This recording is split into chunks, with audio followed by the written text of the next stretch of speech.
This week on the Myths and Legends podcast, it's the story of the enchanted pig, and you'll learn that you should cling dearly to your deeply held convictions, unless a pig drops by with 28,000 of his closest friends. Then all bets are off. The creatures this time are tiny vampires that like to eat brains, and you'll see why their small size can add up to a very big problem.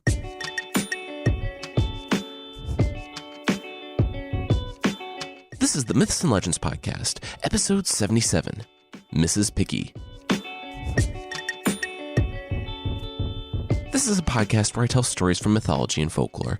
Some are incredibly popular stories you think you know, but with surprising origins. Others are stories you might not have heard, but really should. Today's story is from Romanian folklore, and the original is entitled The Enchanted Pig, recorded by Scottish author Andrew Lang. It's a fairy tale. So even though it takes place in Eastern Europe sometime around the Renaissance maybe, none of that really matters. All right, on with the story.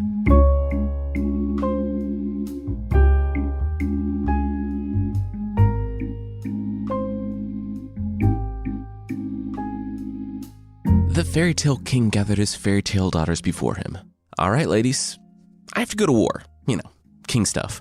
So while I'm away hopefully not dying, you'll have free reign over the castle. You'll have servants to do almost anything you could desire, and you can go in almost every room. Almost? The eldest daughter asked.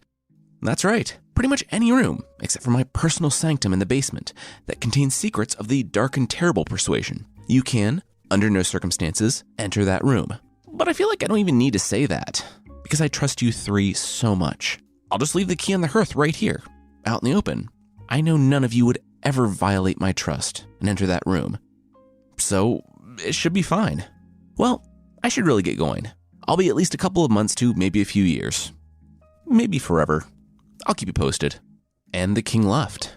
To the daughter's credit, they lasted 10 minutes after the king and his attendants had disappeared over the horizon before swiping the key from the hearth and unlocking the door to their father's private sanctum.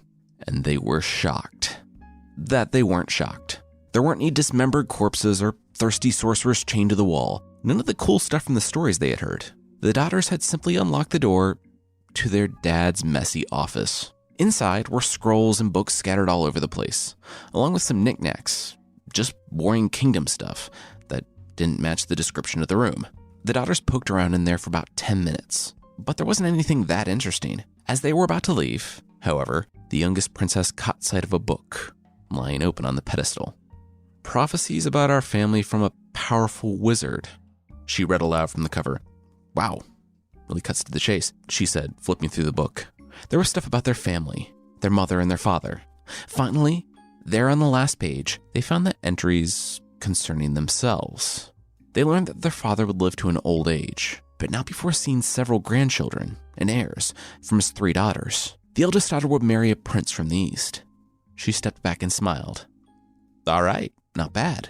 The next daughter stepped up to the book and read her entry. She learned that she would marry a prince from the west. The 2 daughters high-fived. See, expressly disobeying their father's one and only rule turned out pretty well. The youngest daughter returned to the book eagerly. She saw that she would marry a pig from the north. Wait, are you serious? She said. She looked down. She glanced down. That can't be right.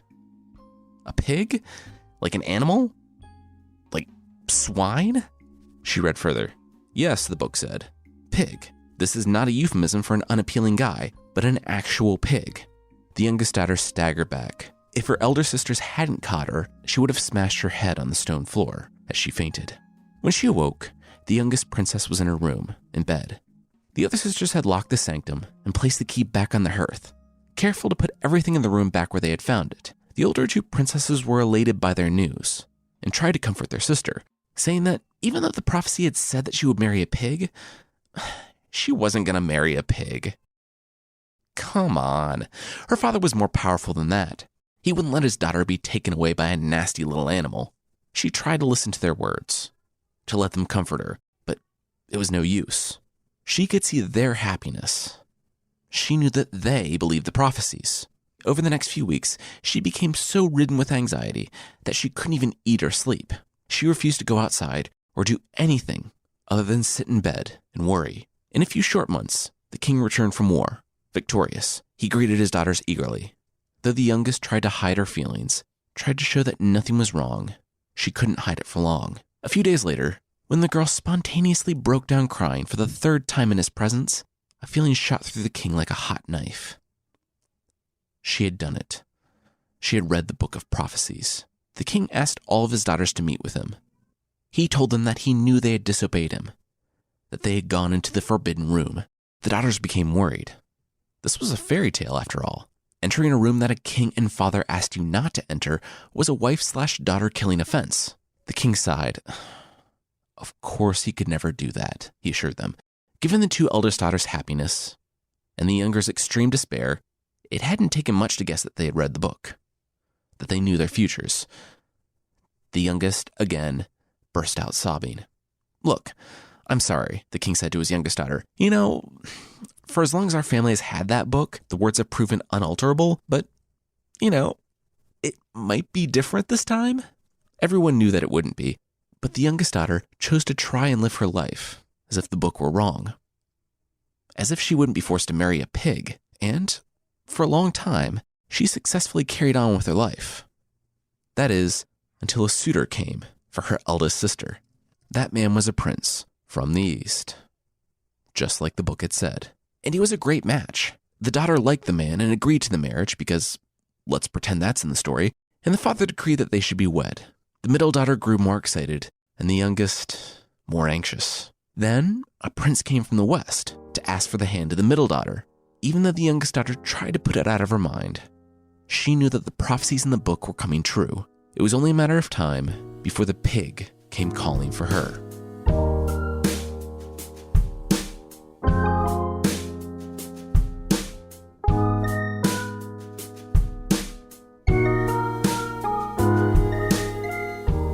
Hey, I'd like to ask for your youngest daughter's hand in marriage, the king heard from behind. He couldn't see the speaker, but there was no way a voice like that could come from a pig-faced gentleman. Now time for a big drink of wine, and to immediately turn around to see who was addressing him. He spit the wine all over the throne room as he whirled around to see a pig standing before him. Okay, and you're a pig, the king said, wiping wine from his face. Yeah, the admittedly well-dressed pig said with a shrug. Is that a problem? I'm going to be very honest with you, the king said. I have nothing against pigs. Piglets are adorable, and teacup pigs, don't even get me started. You being here, though, it's kind of a big problem. You see, there's this family prophecy where my daughter's fated to marry a pig, and it's kind of been driving her crazy. Oh my gosh, the pig said. I totally understand, I do. But, a prophecy about your daughter and me? We're like meant to be. No offense, but you're missing the point. She doesn't want to marry you, and I'm not going to make her, the king said, with a note of finality in his voice. I'm missing the point, the pig scoffed. It sounds like you are trying to stand in the way of fate and the wonderful life of happiness I can give your daughter in my cabin in the woods. Does it occasionally include rolling around in pits of her own filth? Of course it does, but what life of happiness doesn't? Look, pig, the king said, glowering at the animal. I have been more than patient with you. You came asking for my daughter's hand, and I'm telling you no. That will be enough for most men, let alone pigs. Now get out, because I'm a big, big fan of bacon. I hear you, but this is just a misunderstanding, the pig said, ignoring the very obvious threat. I think the problem is that you haven't been around pigs enough to really appreciate us. I want to give you the opportunity to reconsider and really get to know some pigs. I want you to enjoy a pig plague. Wait, what's the opposite of a plague?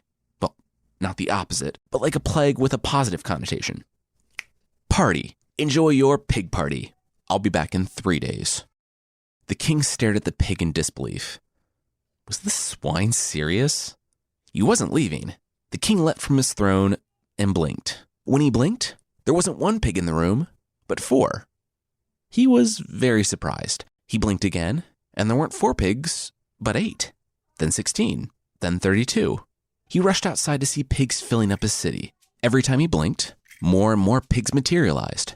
Progress and movement in the city ground to a halt as the streets became packed with pork. Rooftops caved in with the weight of pig pyramids, By evening, the inns were overflowing with bacon, but the pigs were like hydra heads. Kill one, and 2 more took its place. Then came the droppings.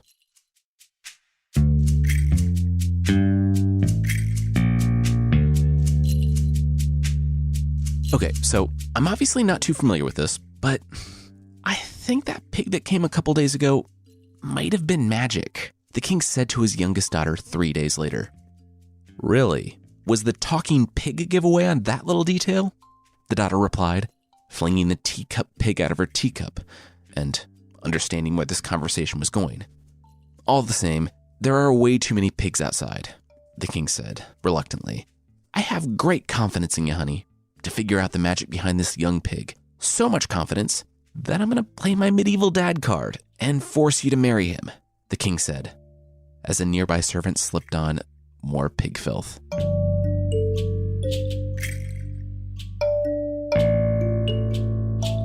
I am so glad you made the right decision here, the magic pig said to the king. He had demanded not just the pledge, but that the marriage take place on that very day. As soon as they said, I do, the kingdom was clear of pigs, though all the damage they did and the waste they had created remained. It would be a long road ahead to repair and clean the kingdom, but they would recover. The daughter, though, was forlorn as she rode away in a carriage with her new husband. This had been her deepest fear ever since she had read the prophecy. Now, she was sitting next to a pig, a well-mannered one, of course, but a pig who had extorted her father into giving his permission nonetheless. Exhausted from the stressful days leading up to her marriage, she dozed as they traveled. She didn't know how long she had been asleep when they finally arrived at their cottage. She was sick to her stomach, but not as sick as she was going to be later, as the pig showed her to their room and left, only to return a few minutes later, strutting around in a robe. Her face fell ashen as she realized that he wanted to consummate the marriage. Was that even possible? He read her very obvious displeasure and smiled a sly pig smile. He would make things a bit easier. He put out the lantern. There, in the darkness and sitting on the bed, the young woman shuddered as she heard the floor creaking and the pig approaching. She winced as he touched her, but realized that it wasn't a hoof or a snout, but a hand. She reached out to feel the long hair and very shapely form of a young human man. She was intrigued, and even though she didn't know who this guy was, from what she could feel, he wasn't a talking pig. So that was good enough for her. Hey, so that was amazing, she heard the next morning as she awoke. She smiled. It was nice. Then she opened her eyes and shrieked. She was face to face with the pig. As her screams trickled away, he explained to her that, last night, that was the real him. This pig form was a whole curse thing. It was long and complicated, but she just needed to trust him that everything would be all right. With that, the pig got out of bed, got dressed in his tiny pig clothes, and went about his day. That was the next week for the young woman. Every night, she would spend time with the young man she considered to be her true husband, and every day, she would walk around the nearby village with the pig. The young woman knew that he had said everything would be all right, but he didn't seem to mind looking like a pig. While she did care that she was married to one, it was too much. Searching for a solution, one finally came to her, in the form of a definitely not suspicious elderly woman, beckoning her into a dark alley. The old woman said that she saw the girl going around with the pig. What if he could not be a pig anymore? The young woman stared at the creepy elderly woman, who was definitely a witch. She was listening, though.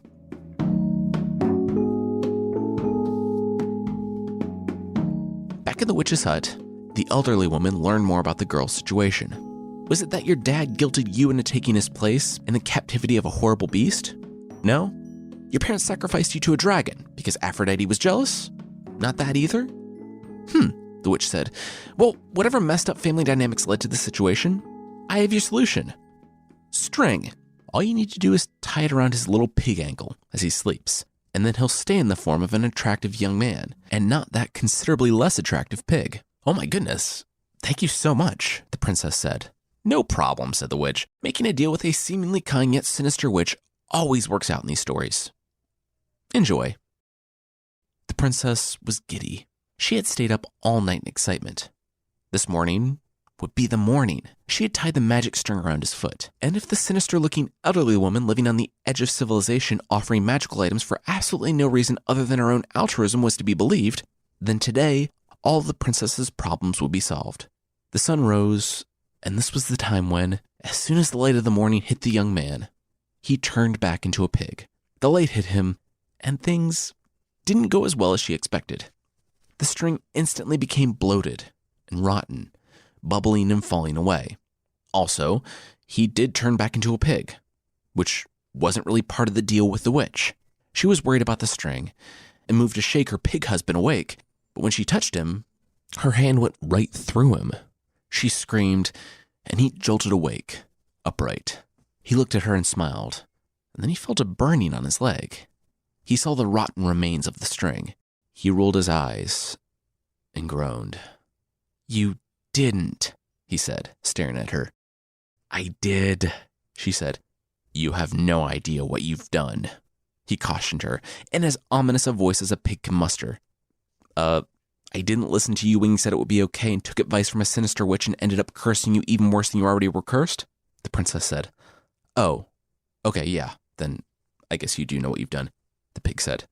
"So I'm fading away, which is just another fun level of the curse. I couldn't tell you, but I guess it doesn't matter now. We were 3 days away from my curse being broken.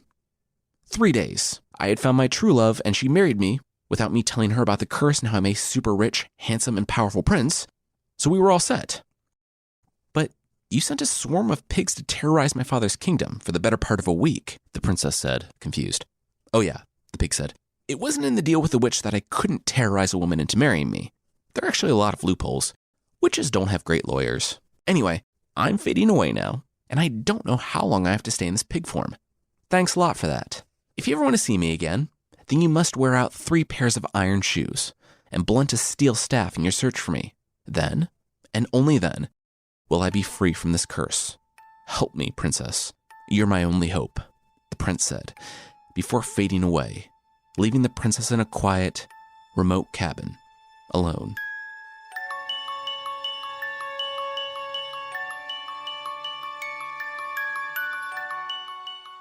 The princess will embark on an epic quest to save her husband, but that will be right after this.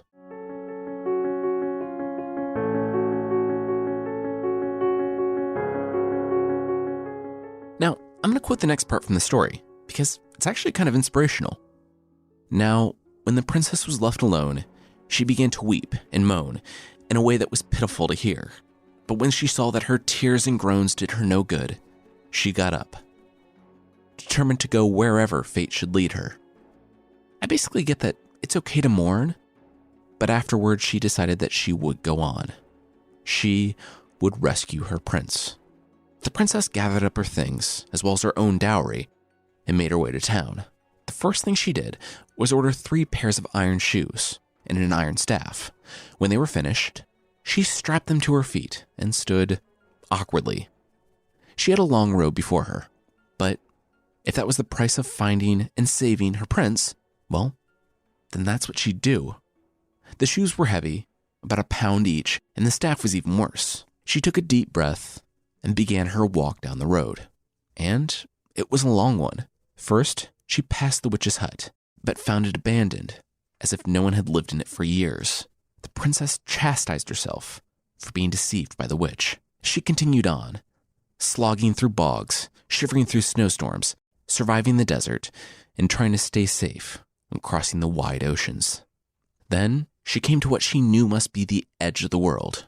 She had been walking for 3 days, without seeing anything in any direction, save for the line separating the cloudless sky from the ever-expanding salt flats. It was just complete and utter nothingness. Out of food and water, she knew that she would die in this place. Every part of her ached. Her head pounded from dehydration, her stomach rocked with hunger, and her feet were bloody from the less than adaptive iron shoes. Finally, early one evening, she collapsed on the white ground. As she lay there, exhausted, the ground lit up in brilliant white all around her. She lifted her head and saw the moon above, but it was different than she'd ever seen it before.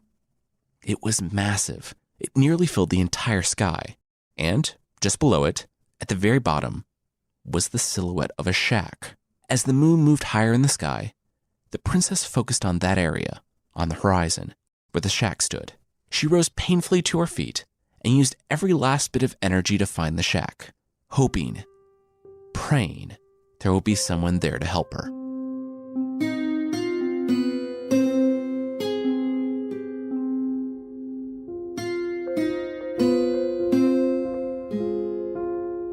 The old woman found the princess collapsed right in front of her house and pulled her inside. It was only a few minutes later that the princess woke up in a cool, soft bed with a nice woman looking over her. The princess scrambled from the bed, but the woman insisted that she stay, bringing her food and water. As the princess gulped the sustenance, she noticed that her feet, calloused, scarred, and bloody, were now bare. The old woman held up 2 pieces of mangled iron. She had found them not 10 feet from where the princess had fallen. It looked like she had worn through the iron shoes. That was no small feat. The princess learned that she was in the house of the moon, and just as she saw, the moon had left for the night. The moon apparently still lived with her mother, because that's who this kind elderly woman was. The princess, however, didn't care who this woman was. This woman was giving her food and water, and if that meant the old woman wanted to eat her afterwards, well, then at least the princess wouldn't have to do more walking. But the old woman did not want to eat her, and only wanted to help the sweet young girl who had collapsed outside. With thirst quenched and stomach full, the princess felt much better. Well, mostly. Without the iron shoes, her feet were feeling pretty good. Her headache was gone after the water, but she still had immense pain in her abdomen. She thought that would go away if she wasn't starving. The elderly woman came over and felt her head and then inspected her stomach. She stepped backward and gasped. "Oh, honey," the moon's mother said. "You're not hungry. You're pregnant." The princess sat there in shock. Pregnant? That was when her water broke. "And if you being pregnant comes as a shock to you, good news," the moon's mother said. "You're not going to be pregnant for that much longer."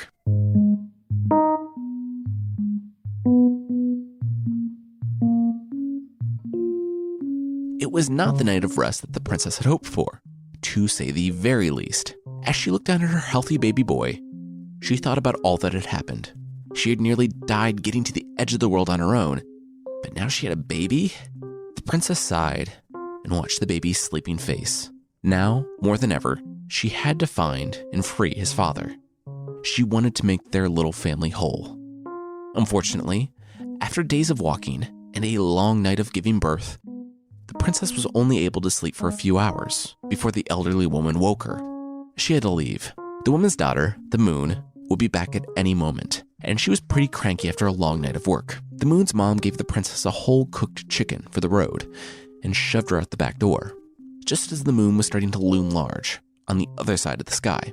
As the princess walked away, baby in one arm, staff in the other, and a fresh pair of iron shoes on her feet, she heard the moon's mom yelling something to her about how she should hold on to the bones of the chicken, how they might be useful. The princess shrugged. At this point, what was one more thing to lug around on a journey to the edge of the world? The moon's mom also yelled something else. If she wanted to find her husband, she must look for the sun. Just keep traveling west, and the princess should find his house. If the journey by herself was difficult, it was nearly impossible with a baby in a sling. Nearly impossible. She crossed swamps and mountains, scraped her legs and elbows climbing steep, rocky trails, and she had to crawl and climb and beg for help at times. But she continued. Once again weary and nearly on death's doorstep, the princess finally spotted a beautiful palace ahead of her amidst the mountains. With her last strength, she ran to it and pounded on the door. Yet another kind, old woman answered and informed the princess that she had found it. The Palace of the Sun. It was the same situation as last time, just without another birth. The sun was away working all day, and the princess had to be out by nightfall, because, after seeing all the wicked deeds of humankind, the sun always came back a bit moody. Still, the sun's mom said the princess and her baby were welcome there for the day. And, as the princess crossed the threshold, she nearly tripped, as the second pair of iron shoes broke apart. She didn't think anything of putting on the third and final pair. The princess was disappointed to learn that the sun didn't know anything of her husband, but got her now customary consolation chicken. Before the princess left, after a day of rest, the sun's mom also instructed her to keep the bones, for some reason. The princess smirked and rustled the bag of bones she had tucked away from the moon's house months ago.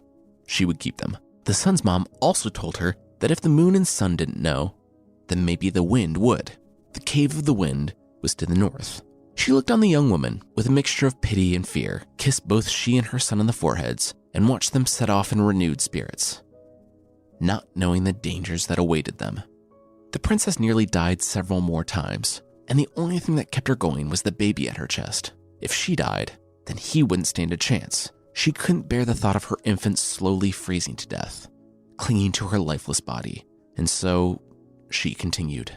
Finally, she arrived at the home of the wind, a drafty, frozen cave far to the north. This time, the mother of the wind was helpful beyond just the gift of poultry.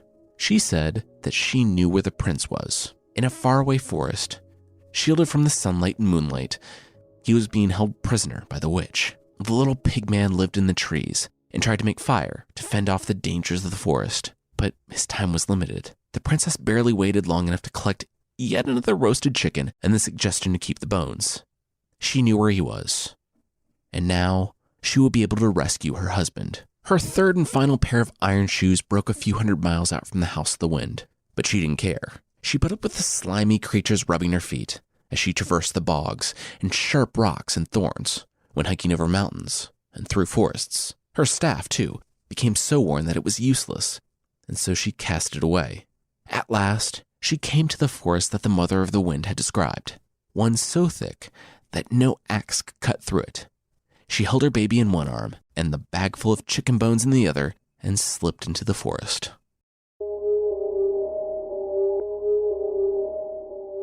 It was a dark and deceptive place. She could sense the things in the trees watching her from all directions.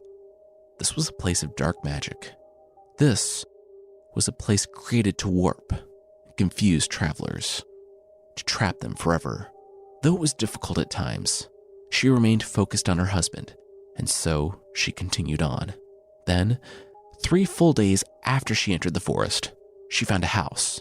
It was basically a tower at this point, one that matched the description the wind's mother had given her. The only problem? The little pigman had been at work since she had left. It was tall and made from thick logs that he had found around the forest. There was one door, but it was at the top. She tried pounding at the side, but it was too thick for someone inside to hear. She sat down. This whole journey had been so difficult. Why couldn't it just end? Hadn't she been through enough? The baby crawled around the clearing while the princess tried to think of a solution.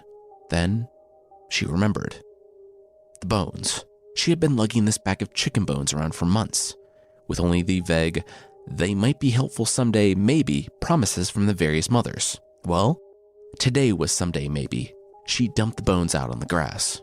Okay, so not to break the narrative too much, but I don't know how to make it remotely realistic, where the princess looks at the bones and thinks, I could probably stick these bones together to make a ladder, and then does exactly that, snapping together the bones like the most gruesome medieval Lego set. She made 2 long poles, and then connected them with rungs. To her surprise, there were nearly enough bones to reach the top of the log house. Then, the princess began to hear noises in the forest around her. The forest, and the things within, were finding that they couldn't deceive or delay the princess. She was focused and pressed past the dangers. They didn't like that, and each night, the darkness grew closer and closer to the woman. She knew that tonight would be the night that they got her. She had to get into this house, to safety. She propped the ladder against the tower, but it crashed to the ground, nearly shattering. She began to hear whispers in the trees behind her, from the left and from the right, urging her to abandon the prince, to come into the darkness. The princess scooped up her son and held him close. She pulled out a small, blunt knife, the only weapon she had, and pointed it toward the forest. She hadn't come this far to surrender. Then, she looked at the knife and knew what she had to do. She realized that she did have bones. The princess didn't have the luxury of time to hesitate. Whatever lurked in the darkness of the forest was coming for her. She tucked her child into the sling, bit down on a stick, and put the blunt knife to her finger.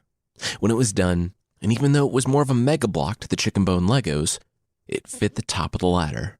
She wrapped her hand and climbed. She burst through the door in the roof and climbed down inside the log safe house. There, huddled and filthy in the corner, was the pig. He had heard her outside that day, but thought it was just another one of the tricks of the forest.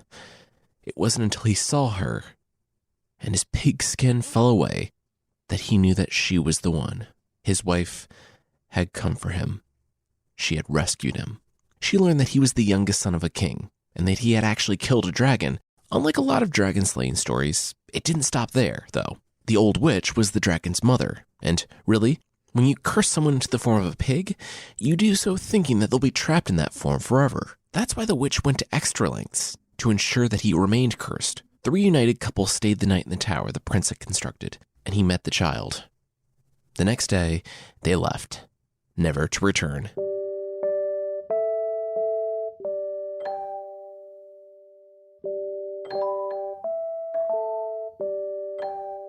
See, I knew you'd figure it out. The king, the princess's father, gushed with a smile as he embraced his daughter and his handsome, non-pig son-in-law.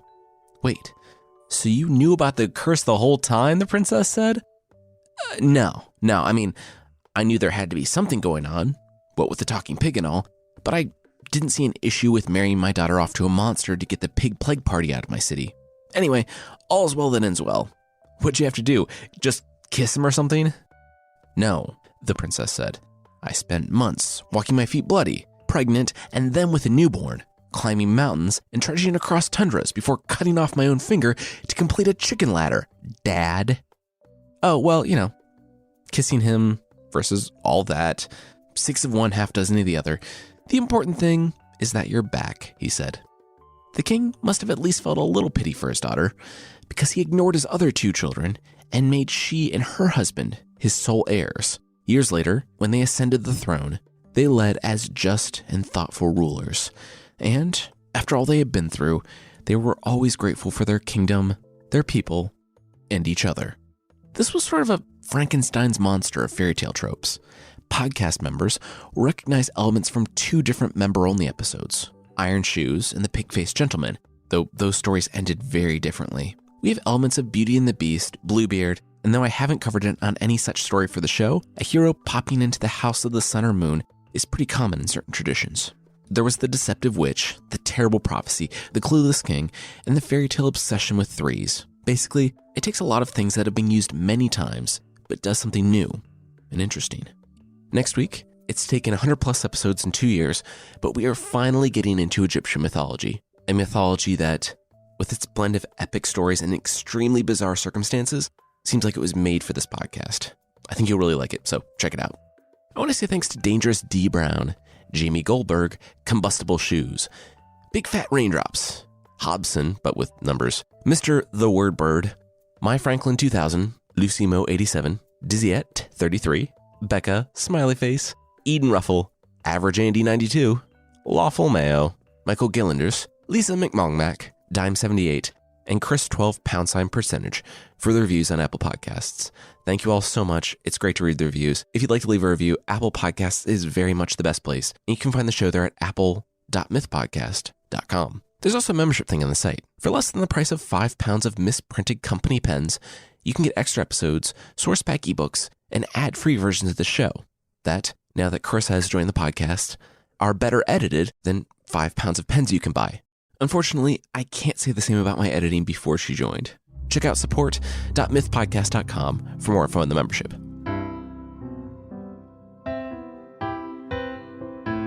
If you've ever wondered what a cross between a vampire and a zombie would look like, well, look no further than the Alkutane from the Pacific Northwest in North America.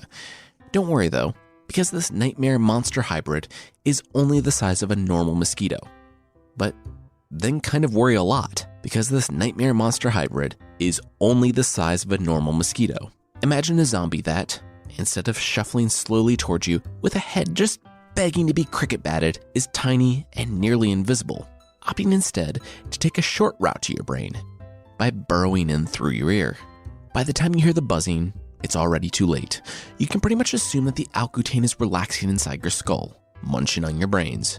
The only way to protect against vampire zombie mosquitoes is to always cover your ears, which can lead to several stilted summer conversations. But kind of luckily, the Alkutane is not great at portion control and will always become engorged, leading to a blue bubble protruding from your ear. If this happens, grab the bubble, give it a tug, and the creature will be dislodged from your brain.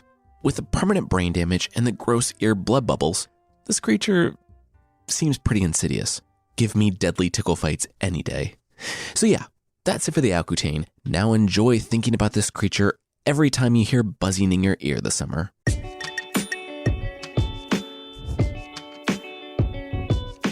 That's it for this week. The theme song is by the band Broke for Free, and the Creature of the Week music is by Steve Combs. And there are links to other music in the show notes. Today's episode was written by me, Jason Weiser, and produced by Carissa Weiser. Thank you so much for listening, and I'll see you next time.